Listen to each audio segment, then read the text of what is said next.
Genre: Expository text. Money Madness by David A. Adler. Illustrated by Edward Miller. What's all this money madness?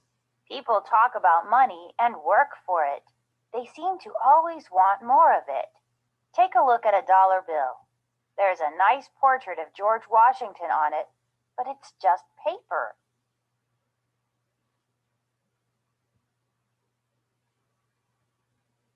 Why do people want money?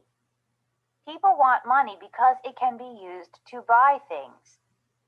Now imagine a world without money. If you were hungry and there was no such thing as money, how would you buy a loaf of bread? You would have to bake your own. Without money, how would you get the ingredients for the bread?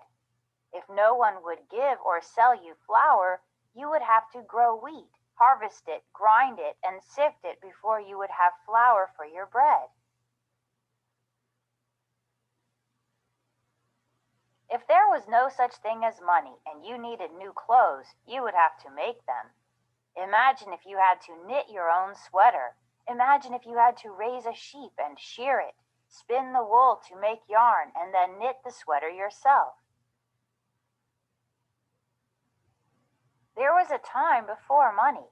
Long ago, people couldn't buy things. When they were hungry, they gathered berries and killed animals. When they were cold, they gathered wood for their fires. Before there was money, people gathered and hunted for what they needed. They were self-sufficient. Some people liked to hunt. They were good at it. Others were good at making clubs or clothing. Soon people traded one thing for another. A hunter traded with a food gatherer. A club maker traded with a clothing maker. A system of trading one thing for another is called bartering. Maybe you barter. Have you ever traded one toy for another? At lunch, have you ever traded an apple for an orange? That's bartering. However, there are times when bartering doesn't work. A hunter could trade an animal for berries, but how many berries? And what if the hunter didn't want berries? How would a baker trade for a house? How many loaves of bread would he have to trade? And why would anyone want so much bread? Long before a person could eat all that bread, most of it would be stale. A hunter who didn't want berries might be willing to trade for them anyway if he knew he could then trade the berries for something he did want. A homeowner might be willing to trade her house for bread if she knew she could then trade the bread for something she did want.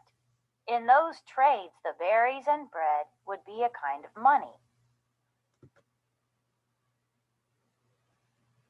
At one time, cows, sheep, camels, rocks, feathers, salt, dried fish, fish hooks, animal skins, and strings of beads made from clamshells were all used as money.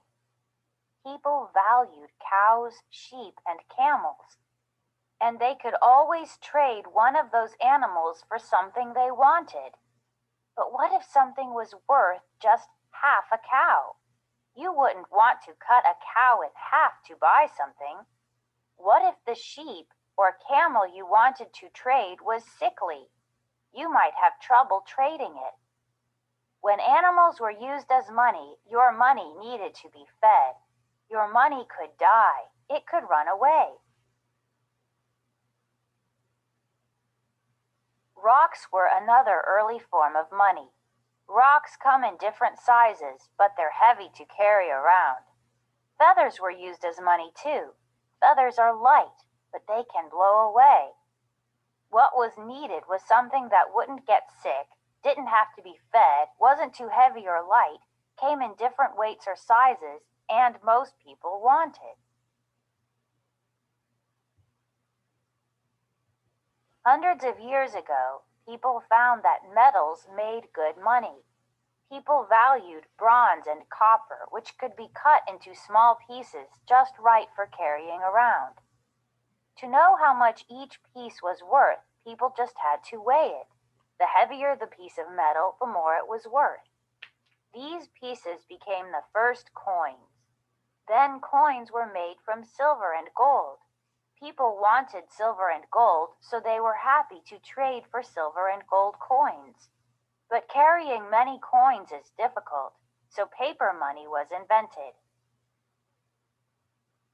The first paper money was like a printed promise, a promise that the money could be taken to a bank and traded for silver and gold coins. In the United States, people no longer use silver and gold coins as money. But paper money still has value because you can use it to buy things. You can use paper money to buy bread, furniture, and clothing. You can use it to buy a house. You can even use paper money to buy silver and gold. Each country has its own money. In the United States, people use dollars. In Mexico, people use pesos. In Israel, new shekels. In Russia, rubles. In China, yuan. In Canada, dollars. In South Africa, rand. And in Brazil, reais. People in many of the countries in Europe use euros.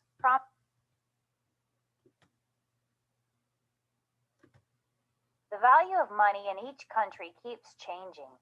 One US dollar may be worth 10 Mexican pesos one day and a little more or less the next day. Your dollar may be worth 7 Chinese yuan one day and slightly more or less the next day. The value of each country's money goes up when prices go down in that country. When that happens, the dollar buys more. The value of each country's money goes down when prices go up in that country. When prices go up, the same dollar buys less.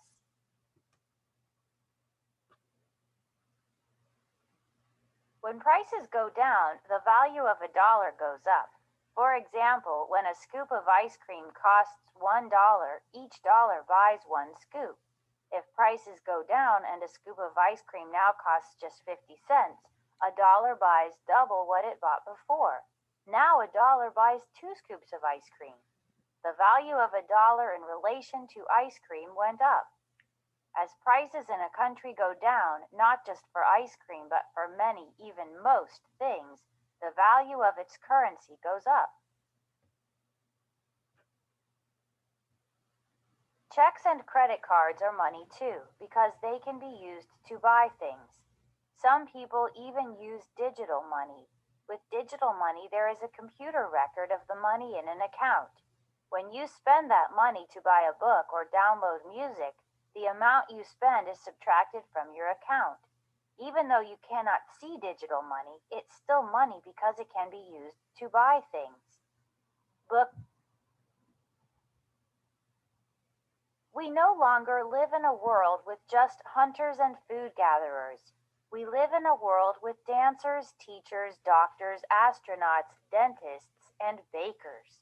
Without money, it's hard to imagine what a dancer would trade to buy a car. Without money, it's hard to imagine what a teacher would trade to buy a sweater. It's hard to imagine a world without money. Now reach into your pockets. Do you have any coins? Do you have any paper money? If you do, you're probably pleased. You know with money you can buy things you want. With money you can buy things you need.